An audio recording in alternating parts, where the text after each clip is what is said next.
right, let's do this shit. If you haven't seen, DraftKings contests are already filling up, and we got that early-ass lock time because they're playing out in the middle of the Atlantic Ocean. I think just out there, kind of where the Titanic sank, like, I don't know, 1,000 miles south of it. Close enough.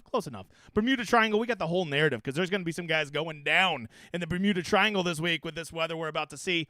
Excited to talk about it. What's up, new guy? My name's James, better known as the Degenerate75. I'm here with Ship It Nation, and we are going to be breaking down this PGA Tour event. There's only 2 left. I'm going to be back. The goal is to be back for all of 2025. Get back to doing this every week. Sadly, in 2024, I was only able to do the big events. I'm going to try to do every event in 2025, so we only got 2 more left here in 2024.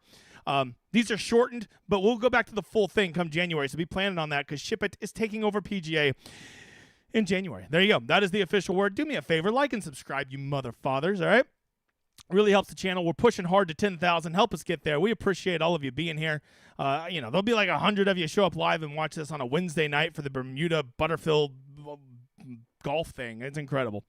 All right, let's get going. New guy with a simple question. Have you made your lineups yet? I know you have, Dickie. Let's talk about it. The contest this week, look, you're just going to have to deal with it, all right? They suck, okay? DraftKings gets a little nervous with early locks that they're not going to fill, so they put shitty contests out there. The big $25 sand traps already filled, which is just crazy. It never fills before Drive the Green. I mean, never. Drive the Green, the $5 always fills first. It will probably be filling. It's at 17.6 of 19. I guess it fill in the next hour and a half, right? So if you're wanting to still get some action in there, I would go reserve my lineups in the Drive the Green, the $5. Yes, it's 25% to first, which we don't exactly love, but once again, this is just a week you got to kind of deal with it. They just completely nerfed the $200 single entry down to 111 entries. It's actually not that bad of a payout structure if you want to just do that. I'm going to probably sneak a couple in here in the signature hole. It's actually a pretty solid structure this week. It's the same one they do for Showdown. But, on these weeks, we just got to be thankful we have PGA DFS. The shitty contest kill our EV a little bit. Yeah, they do. But my point would be it's better than not having anything, and you can offset it by, trying to play a weather edge, trying to play ownership. There's ways to overcome it is the point. If you love PGA DFS, just be thankful that we have it. And, it's not like they're FanDuel and they just fucking throw in the towel on this shit, right? Fuck you, FanDuel. When it comes to PGA, that is. Nah, just general fuck you. All right, there you go. That is the contest selection. Not a lot out there, Bobathan. Not a lot out there, all right? New guy, second question. What's the first thing we always check? And we really need to check this week. That's right. We need to check the weather because if you don't know, they out there, right out in the middle of nowhere, right out there. Where the hell is that? Where the hell? Look, I got to keep zooming out. Oh, shit, that's way out there. Bermuda Triangle. It goes from like here to here to, I don't know. I love watching those things on, like Netflix. Just any good documentary, right? Give me a good old conspiracy documentary. Give me some unsolved mysteries. And Bermuda Triangle, just one, never really caught me. I just don't buy it. All right, well, okay, some fucking planes disappear. Yeah, fucking planes disappear over water all the time. All right, I'm gonna need to see more than that, Bob. So not a big Bermuda Triangle kind of guy, but we're gonna ham it up because I think a lot of these guys are gonna go down. Because if you haven't seen the weather be real spicy, I am filthy rich, new guy. You need to know that about me up front. I can't afford the $18.99 a year to give you actual weather projections, and because this is a foreign nation, we go with ECMWF, Eric Cole, Monday, Wednesday, Friday, or Every Country Makes Weather Forecast because they tend to have the best, most accurate predictions. When we're here at home, we use but they don't even do for them because they're like, we just focus on America because we've heard there ain't even other countries other than America deal with it, other projections. And they might be right. They might be right, okay? America first. What you need to know, just look at this, guys. Look at this. 26-mile-an-hour winds all day Thursday, gusting 35 to 40. That's brutal. And you're like, well, they're just not going to be able to play. No, dude, it's going to be this way all 4 days. So they're going to have to play in the wind, right? They'll make their greens slower so the ball won't roll off. So if you think that there's going to be delays or stoppage of play because of wind, I just don't think that's going to happen, right?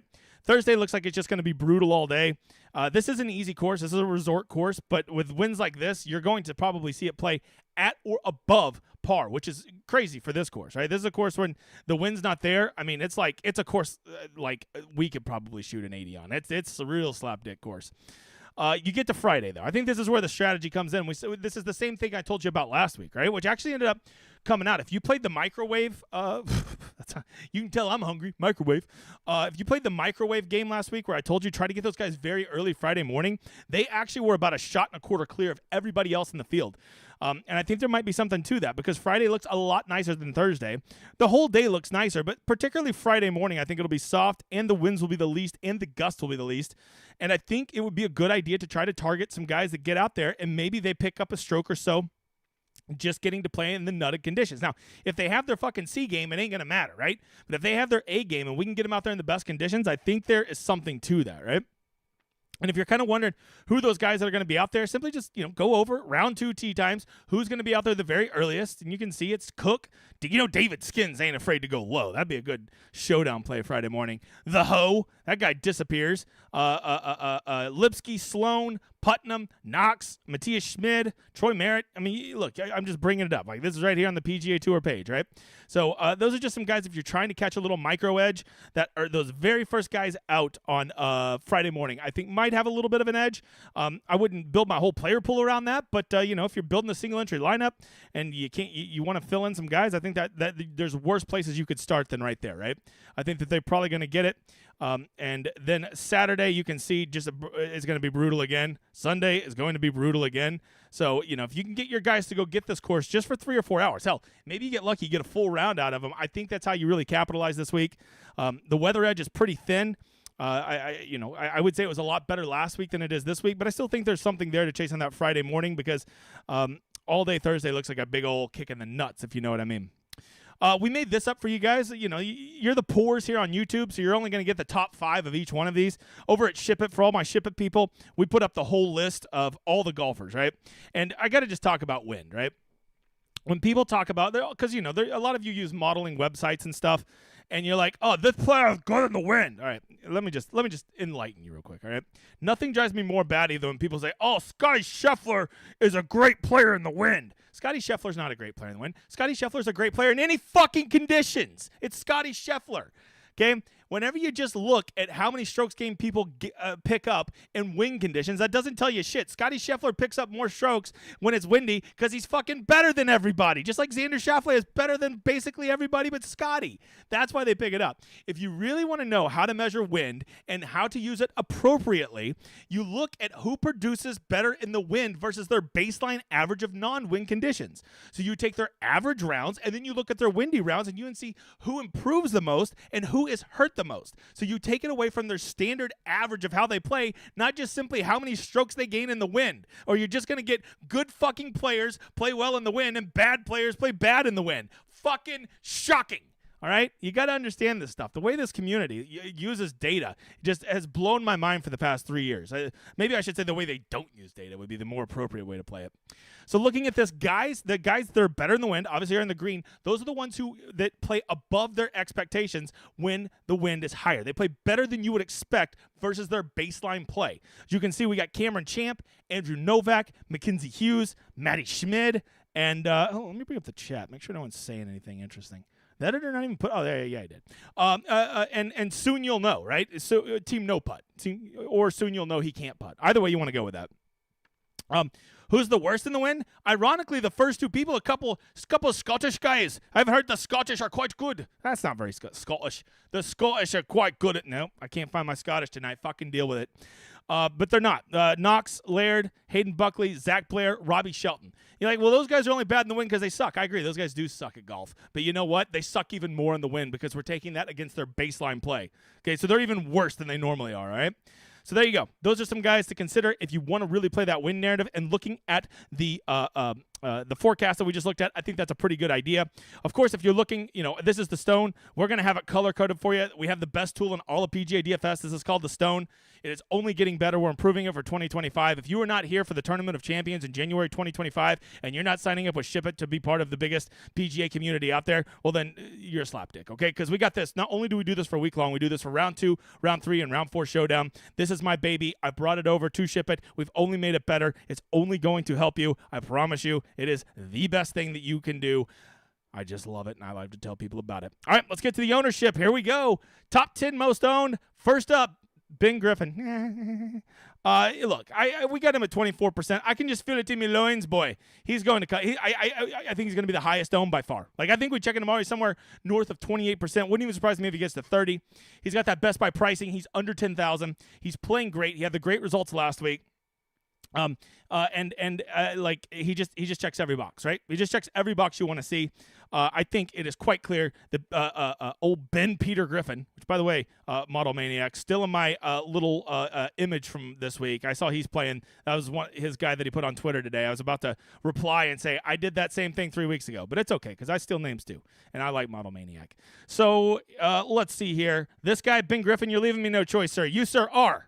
The man's Donkey Chalk, and we don't play Donkey Chalk. What do you want from me? That's right, guy in the back. That's just Donkey Chalk.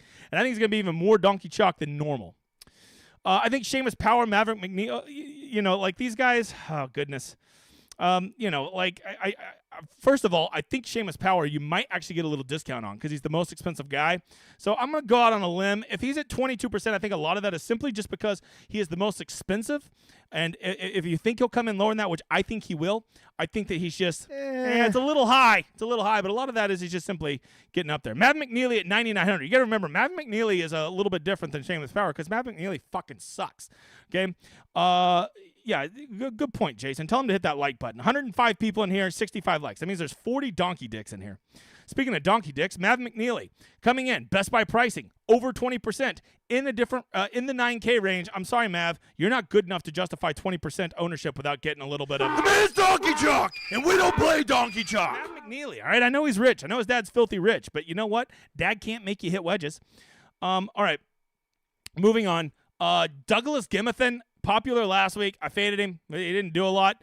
I actually like him more in these tougher conditions. I like him less when it's a birdie fest. I like him more at contests like this when I think the winning score this week is going to be like minus 16 or some shit like that, right?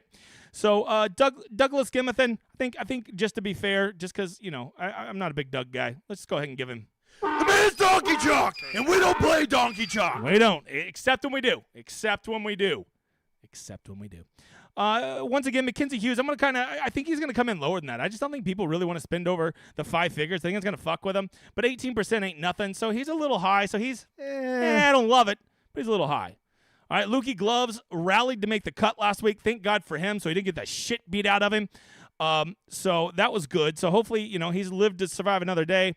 His game is on right now, but not that really matters. I think that oh my God. Justin Lauer is 9,300, and you guys have him at the same ownership as Justin Lauer and Lucas Glover at the same ownership at the same prices. Insane to me. But I guess in all things being equal, no, I can't do it. Lucas Glover, you're going to get. I'm gonna be. I'm just gonna give you. But Justin Lauer at 17%. Jesus, guys, it's Justin Lauer, man. I know he's been playing well, but golly. All right, fine. I'll be consistent. Fine. We'll give him. All right, deal with it, Dickie.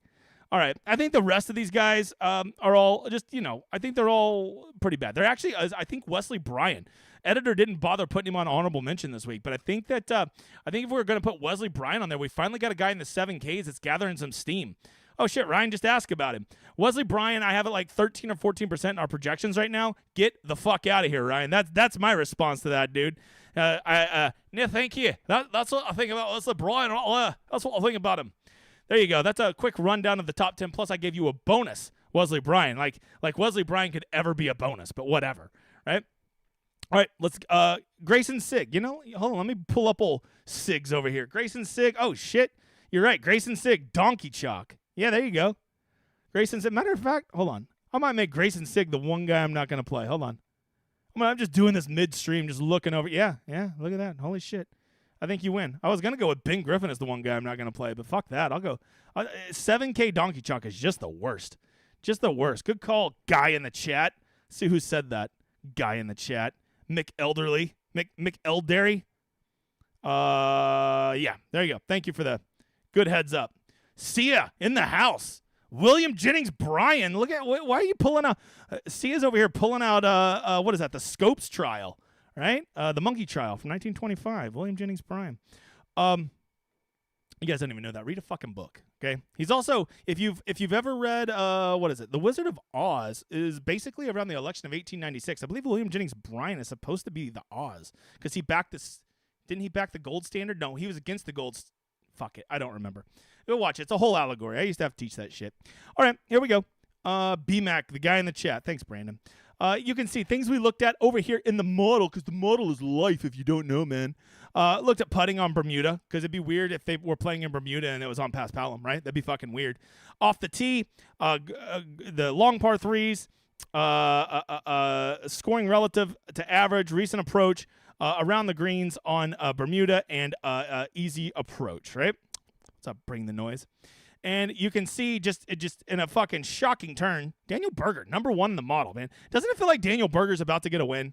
Like, it just feels like he's really trending. So Daniel Berger, that'll have 3 the traditional ways with olives, sugar, and mayonnaise. It's a commercial that I love called his cousin Dougal, and no one's ever fucking seen it. Okay, Daniel Berger is playing really well. Well, I don't know that he's playing well, but he seems like he's trending. The guy makes too many fucking bogeys. But he's number 1 in the model. Number 2, Doug Gim in the model. You can see McNeely looks good in the model, which is always concerning. Ben Griffin looks good in the model. Blah, blah, blah. A lot of guys look good in the model. Patrick Rogers did not look good in the model for one simple reason. He fucking sucks. From there, like a lot of guys look good in the model. But I'm telling you, this $9,000 range, McNeely, Griffin, Gim, Glover, this is where people are going to be building, right? This is going to be where people are building their lineups. I think they're going to grab 3 of these guys. Anybody who has had any results recently, wow, Brendan Todd looks good in the model. That's crazy because Brendan Todd never looks good in the model. Look at the editor, former AP student, taught AP US history. Oh, yeah, the Cross of the Gold speech. Because he wanted it both backed by still. See, that's why he made a 5 on the AP exam. And I was just the teacher that fucking doesn't have to remember that shit. Good job, editor. Let's see here. And then we already talked about Grayson Sigg getting some ownership down here. Hayden Springer's going to get some ownership. Bridgman's going to get some ownership. And Wesley Bryant. So there's actually some 7K chalk to avoid this week, right? Which is really the first time all swing season we've seen that. So if 7K chalk makes you want to vomit in your mouth the same way it does me, well, then stay the fuck away from it, Bob. Stay the fuck away from it. Soon you'll know. There you go. Look at that. 39th in the model. And we know he likes him. We know he likes a little win. All right, there you go. That's the model. Some guys, let me see if there's anybody. Sam Ryder looks really good in the model down here. Anybody else looks really good? Matthew Neesmith looks really good. Shez Reavie looks good in the model. What is this, a midget contest? Taylor Montgomery looks good in the model. Goodness gracious. Troy Merritt. How did he earn that? Get it? Merritt. Kevin Kisner, wow, not a chance I'm playing Kevin Kisner. I just don't really think you need to go down to low 6s. I'd say maybe one guy in the 6K if you like him, right? Which brings me to my sleeper. Who's the one sleeper I'm playing this week? Well, let's see. Is there anybody at 6,900 I want to play? That'd be nice. Nice. Ooh, Kelly Craft, mac and cheese. It's hard to say no to that.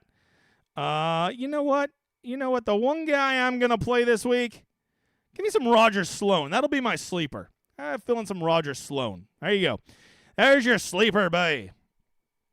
Do we get a break for no Candy Cane Lane this year. Sorry, Reckless J. I did that on my football videos and stuff. Yeah. But you can listen, but you know what? You can go on Spotify and listen to it anytime you want, big boy. The one guy I'm not playing, well, I think that BMAC gave me the answer. Everybody wants to play Grayson Sigg. Well, I'm not going to play Hold on, let me go double check. Is Grayson Sigg is chalky. Grayson Sigg is 8. Yeah, Grayson Sigg, get the fuck out of here. One guy I'm not playing, Grayson Sigg, and I play a lot of Grayson Sigg. I like Grayson Sigg, but I'm not playing fucking chalky Grayson Sigg at 7,800. You go play that, and if you do well with it, you can fucking rub it in my face because it's called the one guy I'm not playing. Because you know a little secret new guy? I don't give a shit who you play. All right, or anybody. Play whoever you want, big guy. It's your lock. Which brings it to the one guy I'm playing. The one guy I'm playing is, well, a dude who may have putting built into his last name, but I play him for his approaching him. And we're going with the whole Bermuda thing, so can we go with Andrew Bruda? It doesn't really work. The one guy I'm playing this week, we're playing Andrew Putnam. Oh, it's the Andrew Triangle. I told you I didn't really buy it. It's just me and Ron are just shocked that fucking anything would happen there because I just don't buy that conspiracy. It's not that good. It's not that good, Bob. We got to just deal with it, right? There you go. So one guy we're playing. Guys, we had a huge week over at Ship It because we celebrate our players winning and our members. Look at the Dirty Sheik just winning $100,000. Look at my boy Ian and Paul and A.D. Smith. I mean, just a lot of wins, right? And it's not just always, not everybody's playing $100,000 contests. Sometimes when you play $5, winning $800 is quite a bit. So we love to celebrate those guys too.